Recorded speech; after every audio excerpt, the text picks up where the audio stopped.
Assalamualaikum, welcome back to our channel. Hi.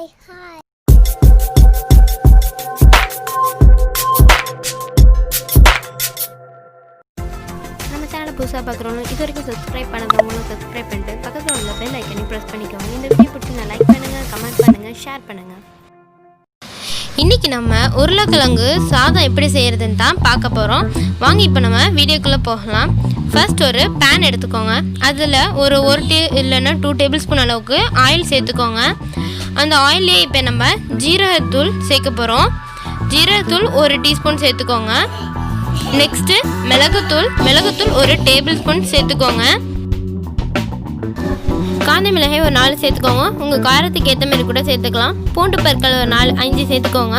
அப்புறமா கடலைப்பருப்பு 1 table spoon அளவுக்கு சேர்த்துக்கோங்க. நெக்ஸ்ட்டு நம்ம வேர்க்கடலை சேர்த்துக்க போகிறோம். அதுவும் 1 டேபிள் ஸ்பூன் சேர்த்துட்டு கொஞ்சமாக கருவேப்பிலை சேர்த்துக்கோங்க. அதுக்கப்புறமா லாஸ்ட்டாக நம்ம மல்லி 1 டேபிள் ஸ்பூன் சேர்த்துக்கணும். இது எல்லாத்தையும் கொஞ்சம் நேரத்துக்கு நல்லா வறுத்து எடுத்துக்கோங்க.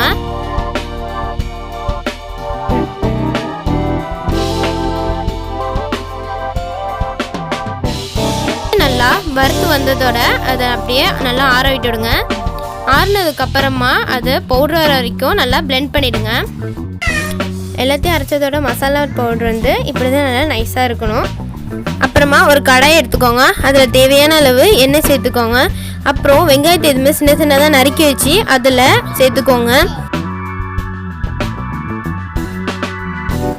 தேவையான அளவுக்கு உப்பு சேர்த்து வெங்காயத்தை நல்லா வதக்கிக்கோங்க. உருளைக்கிழங்கெல்லாம் நல்லா சின்ன சின்னதாக சாப் பண்ணி வச்சு இதில் ஆட் பண்ணிக்கோங்க. உருளைக்கிழங்கும் நல்லா வெந்து வரணும். எல்லாத்தையும் நல்லா வதக்கிக்கோங்க, பட் தீஞ்சிடாமல் பார்த்துக்கோங்க.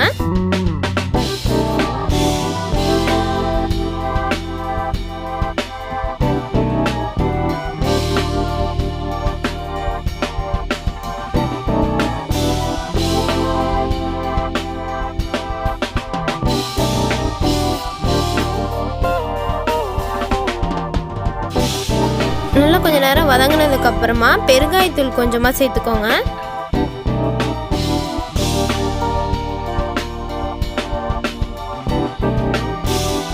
உருளைக்கிழங்கும் வெங்காயமும் இந்த கலர் வர வரைக்கும் நல்லா அதை வதக்கிட்டு ஒரு 1/2 டீஸ்பூன் மஞ்சள்தூள் சேர்த்துக்கோங்க. அப்புறமா 1 டேபிள் ஸ்பூன் அளவுக்கு மிளகாய்த்தூள் சேர்த்துக்கோங்க.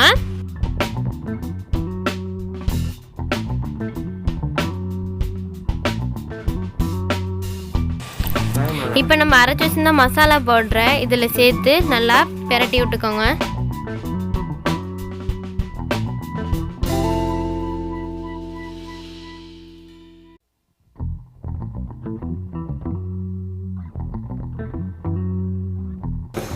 நான் இப்போ 3 கப் அளவுக்கு சாதம் இதில் சேர்த்துக்கிறேன். மசாலா எல்லாம் நல்லா சாதத்தோட மிக்ஸ் ஆகிக்கிற மாதிரி பார்த்துக்கோங்க.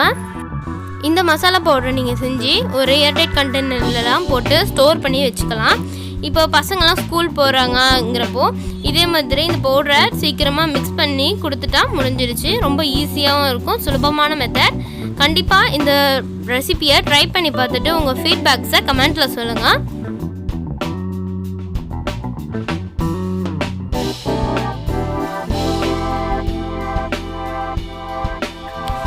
அவ்வளோதான் ஃப்ரெண்ட்ஸ், நம்மளோட ரொம்ப சுவையான உருளைக்கிழங்கு சாதம் ரெடி ஆயிடுச்சு.